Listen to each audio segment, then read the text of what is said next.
for more on the numbers out of Beijing, let's bring in Nicholas Economides. He's a professor of economics at New York's Leonard and School of Business. Professor, welcome to the program. So China's exports surging despite those U.S. tariffs. What does this say about the strength and resilience of the Chinese economy right now? Well, I think what you can see is a readjustment or reshuffling in some way, in which a lot of the exports are going to other parts of the world, Asia, Europe, and so on, and not the United States because of the change in the tariff laws in the United States. So that's significant, and it may stay there. It might become a permanent shift. Are companies finding ways around these tariffs, Professor, like shifting production or rerouting supply chains, which are hugely important? Yes, and yes, I think that's what's going on. I mean, in some way, China might export to, let's say, Vietnam or some other Asian country, and somehow the goods might come in the United States as if made in Vietnam and not China. These things have happened over the years, and I'm using just Vietnam as an example. It could be many other countries. So there are ways to go around the tariffs, but they're putting strains. It's more difficult to deal with all these strange ways rather than directly export. And how much of this growth that we're seeing in China is driven by global demand versus domestic factors in China, Professor?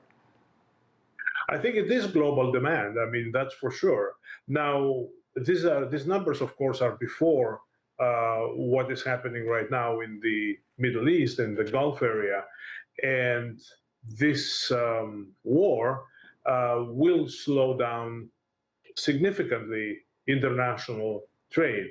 And China is relatively vulnerable because it has to import a very large percentage of its oil from foreign countries. And how do you see this impacting the very important relationship between China and the United States, or will it not have any impact? I think that with the upcoming summit between China and the United States, the issue of trade and the issue of tariffs will be at the top of the agenda. We don't really know how what kind of agreement will, in the end, be reached between the leaders of the two countries. But I believe that this will be fundamental. Whatever agreement will be fundamental in the way we go forward.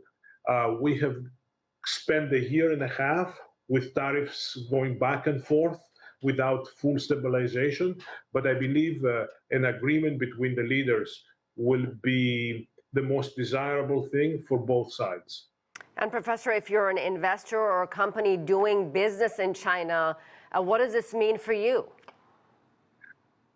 For me, it might mean that the government will spend more money in supporting the government of China, will spend more money in supporting the Chinese economy, which can provide a positive investment outlook. It also depends on what business you're in. Are you an importer or exporter? Are you selling in the domestic market? Are you selling in the foreign market? All these things are factors that will make the decision of whether it's more desirable to invest right now or wait for later. All right, we'll leave it there. Professor Nicholas Economides, thank you very much. Thank you very much.